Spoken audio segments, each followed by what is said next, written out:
Hello and welcome to the Common Colt Podcast. I am Josh Hudgens, and with me is my co-host Dan Hertzler. How's it going today, Dan? Win, win, win, baby, win, win, Let's win. Go. If you guys don't know what the Common Colt Podcast is, we provide unbiased Colts analysis. Hey, Colts beat the Chiefs today in their home opener, 20-17. We predicted that, right? Yeah, I mean, if you're trying to make some money off us, just at this point, just do the opposite of what we predicted, because we both had the Colts getting smacked, and they won. I mean, it's still not even fully processing, but they won, and it was a huge game. I mean, what were some of your thoughts as you were watching the game? It was a roller coaster of emotions, I think, to say the least.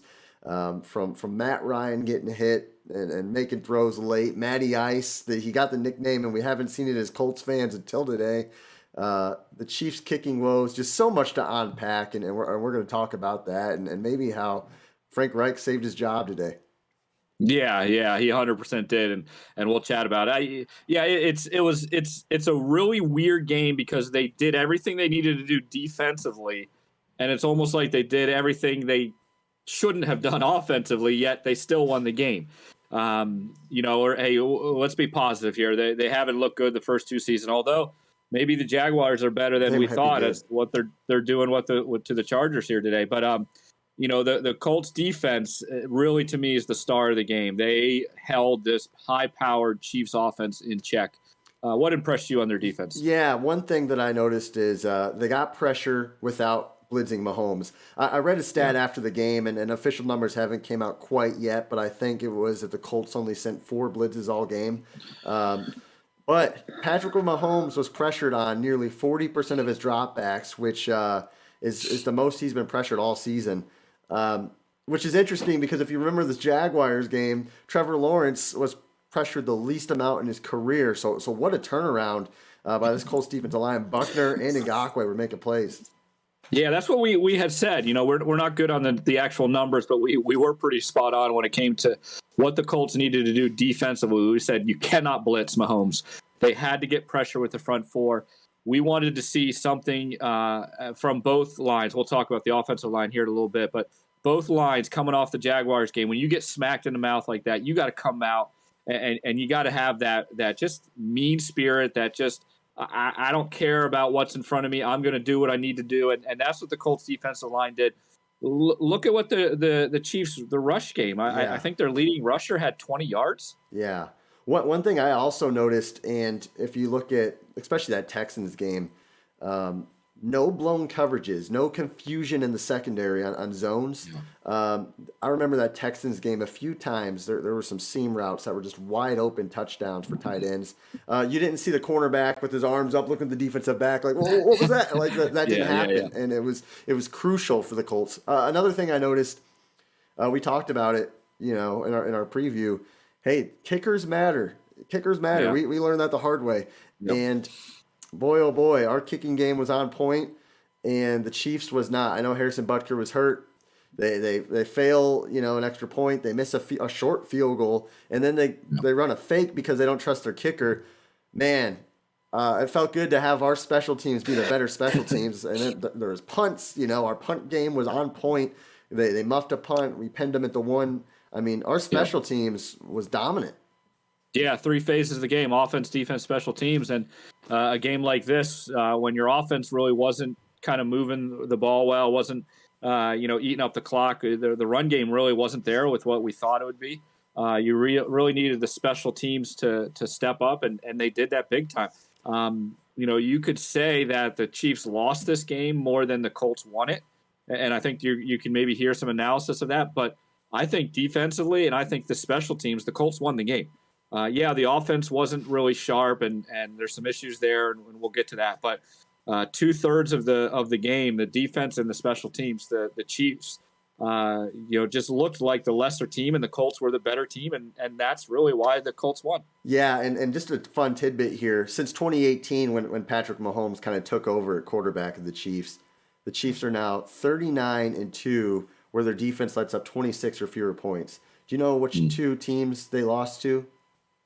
The It's got to be the Colts, baby. And the Colts, baby. Let's do it. Yeah. Let's go. Yeah, there's something about it, baby. That's awesome. That's awesome. Scoring less than 26 points against the Chiefs is probably not a recipe for success, and I still do not like what I'm seeing from the offense. What do you think? Yeah, real quick before you get that, I just want to give a shout out to Zaire Franklin.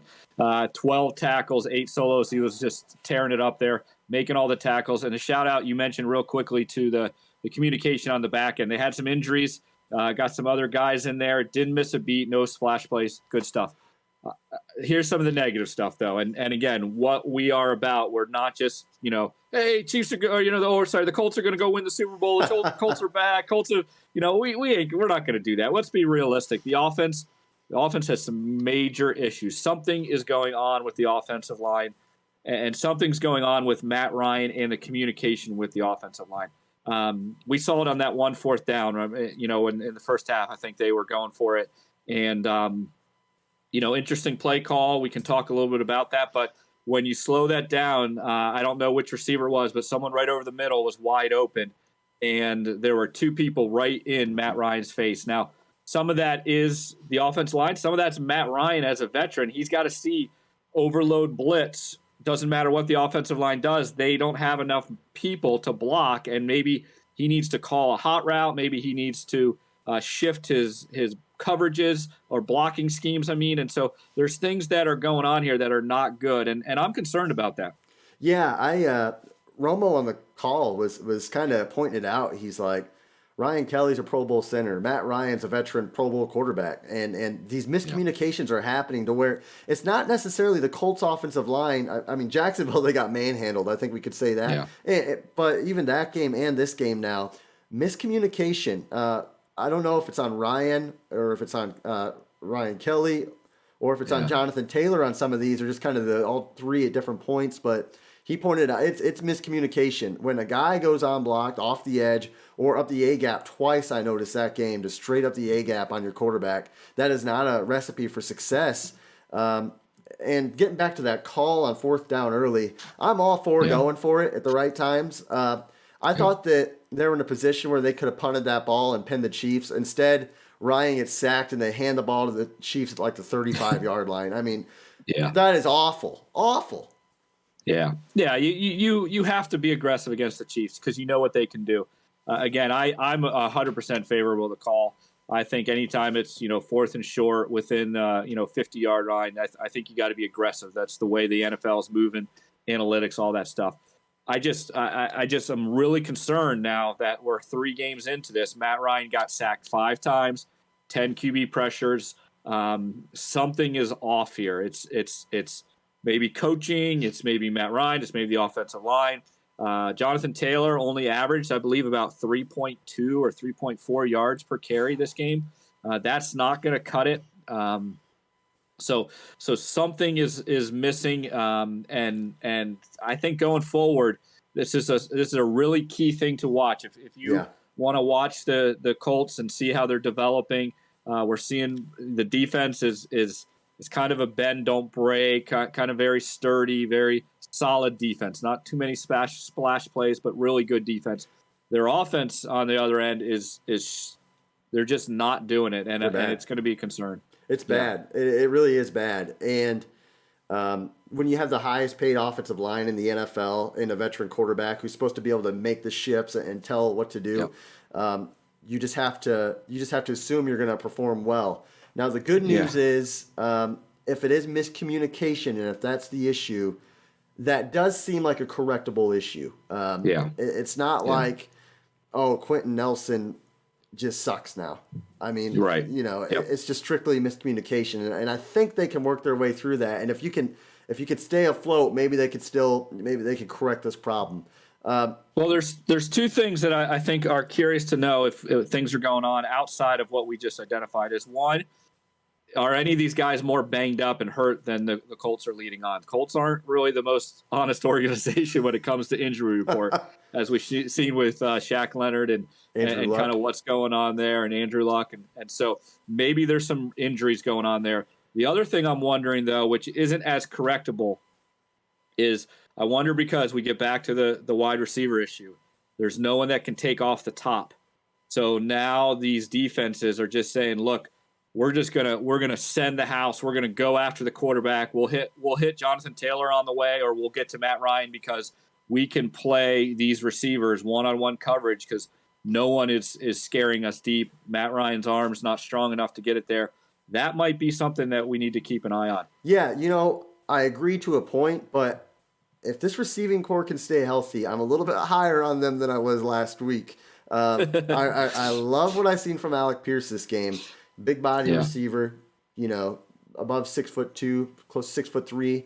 He made some big boy catches, and this I forgive him for his drop against Houston because if he can make plays like he did today consistently, this guy is going to be a legitimate receiver in the NFL. That's all it takes for you to be back on your good side. He drops a touchdown, and then he makes a few nice catches today, and he's already back. I'm on the Pierce bandwagon, baby, and and Jelani Woods, man, 6'7" tight end, rookie, another rookie playmaker. We had kind of mentioned it. Hey, if your receivers aren't that great, why don't we get the tight ends involved or the running backs, Hines and Taylor more in the pass game? And Jelani Woods, 6'7", you have to assume that guy's a red zone target, and he caught 2 touchdowns today, and obviously the game winner. What a rookie class maybe is kind of growing up before our eyes because they're going to have to be successful.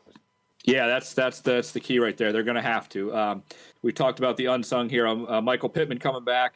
Kind of looks like maybe a legit number one. Now he's probably not like I'm going to demand double teams legit number one, but caught 9 passes, only 72 yards, so low on the yards per catch. But those 9 catches just help move the chains. They help the offense going. And then again, as we said, with him in the slot at number one, it allows everyone else to be where they're supposed to be. Mm-hmm. And you mentioned it, the unsung heroes. You got Pierce, you got Woods.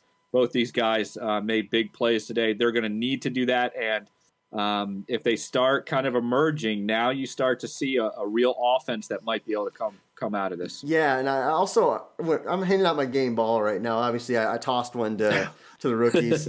I'm shipping one back to the Chiefs facility, and I'm giving one to Chris Jones for that unsportsmanlike conduct penalty.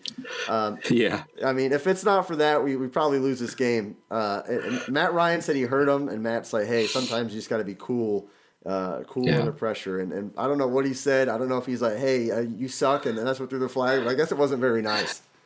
Well, it's amazing, too. I mean, this is, again, a Pro Bowl caliber player. A veteran has been around. I know Kelsey has had problems with, getting himself in trouble in unsportsmanlike stuff. It's, this is the difference between winning and losing. And for the Colts, I'm sure things were said or things could have been said or, they could have, done something and they didn't. So, again, you can go back and forth. Did the Colts win it? Did the Chiefs lose it? To me, I look and say, hey, Colts won it. Chiefs just didn't play their A game, and you don't play your A game in the NFL, you're going to lose. Yeah. And because of that, I think that Frank Reich saved his job. I mean, he's not going to get fired, not right now. Yeah. He won the game. If they got blown out, though, like you had mentioned on our last show, if they get blown out, Frank might not have an office come Monday morning. He saved his job for this week. My question, I guess, is should Colts fans start thinking, are the Colts back? Are they the playoff contenders that we thought they were? Is it just a chemistry thing? And Frank, was this all just a big, misconstrued thing? Or what do you think? Well, it's a great question because you look at the division and all our eyes were on the Texans. Okay. And Texans have come out even slower than the Colts. No, not Texans. I'm sorry, the Titans. And everyone was thinking Titans, Colts, Titans. And now all of a sudden, Jacksonville's putting together a little run here. And now we're thinking, okay, maybe this game coming up against the Titans, it's important, but it's maybe not as important because the Jaguars are now the team that people are going to have to face.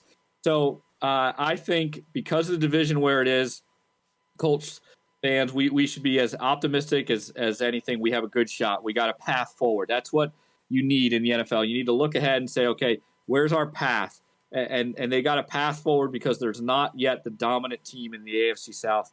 But it is interesting sitting here after week 3, and it's not the Titans they're kind of focused on. It's now this Jaguar team that we kind of made fun of and still will make fun of for a while because they're the Jags, and we will always make fun of the Jags. But they might be legit, and Colts have to look over their shoulder with them. Yeah, I think one thing about the Jaguars is just because you've won 2 games in a row, which I don't know when the last time they've done that is, but I mean, just remember, like last year, you guys were wearing clown outfits because your team's full of clowns. I mean, so we're pumping the brakes on the Jag praise right now, but they have had a lot of early picks because they're bad, and they have a quarterback who has a lot of upside. So that team actually could be scary, and maybe they are legitimate. I'm optimistic.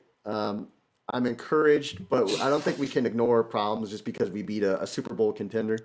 Again, this offensive line is the highest paid offensive line in football. Yeah.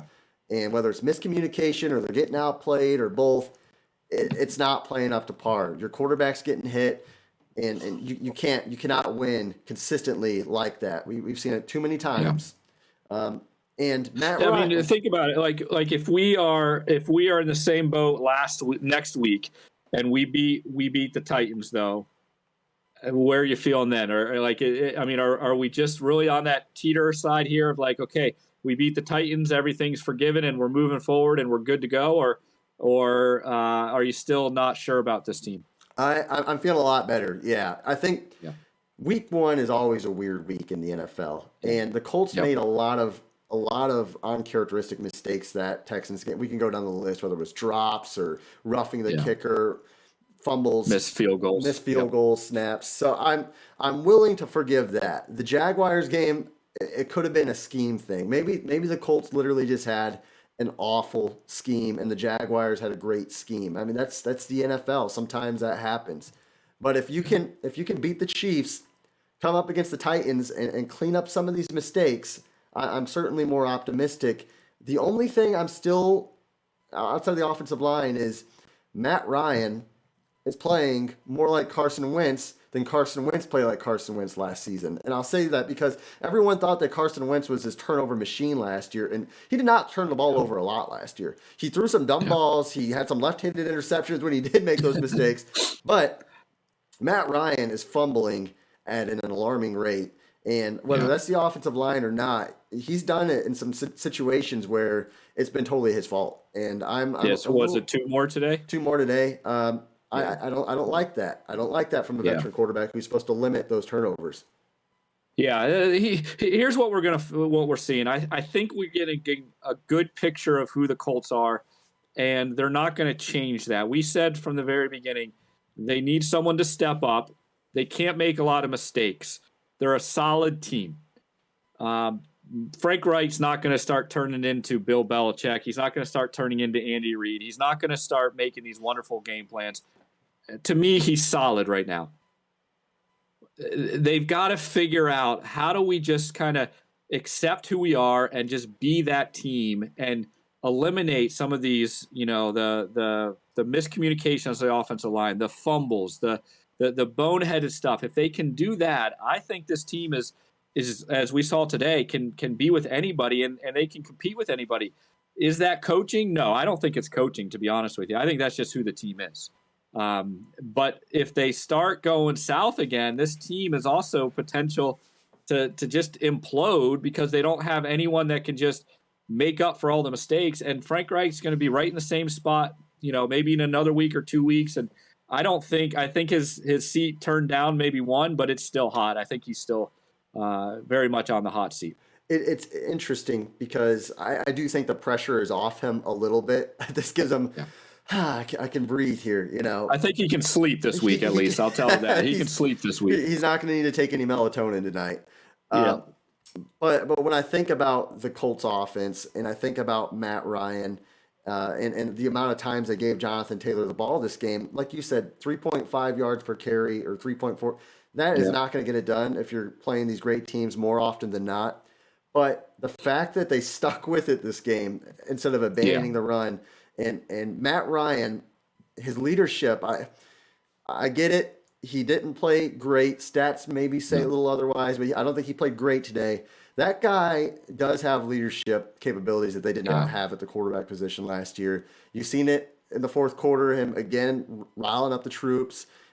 You've seen it. He was talking to the press earlier this week, talking about how he's been having meetings with players. This guy, he really is unflappable, and I think that is something that can go unsaid at the quarterback position. Yeah, he moved into the top 10, I think, in comeback wins today, Yeah. and so that again shows to what you're saying. And the other thing too is one thing that Matt Ryan always did well in Atlanta is he used the tight end really well. Tony Gonzalez early in his career, then I think Austin Hooper or Hopper, whatever you say, at some point started using him well too. So that might be something that can be a new wrinkle into the Colts if they can start using those tight ends and make that another weapon that they have. To me, I think we can all celebrate today. We can all be thankful that the win is there. I think we got to look ahead and be honest about where we're going. But the wheels haven't fallen off. The baby's not thrown out with the bathwater. There's still some hope. And we're going, and we got a big game this week, divisional game. We can't drop another one. Got to beat the Titans, put them kind of in the bottom cellar with the Texans, and then just start piling on wins, and then playoffs are where this team needs to go. Yeah, it's entirely possible. The AFC South is not the best division in the NFL, and the Colts are right back in it. Frank, hey, a few days ago, we made a podcast that said your job was on the line. We believe it was, and just keep winning games, and we'll be back on the bandwagon. Guys, this is the Common Colt Podcast. We are Colts fans, just bringing the attention to the Colts that they deserve, and not being biased. We'll just call it how we see it. Make sure to like, subscribe, share, and until next time, guys, thanks for watching.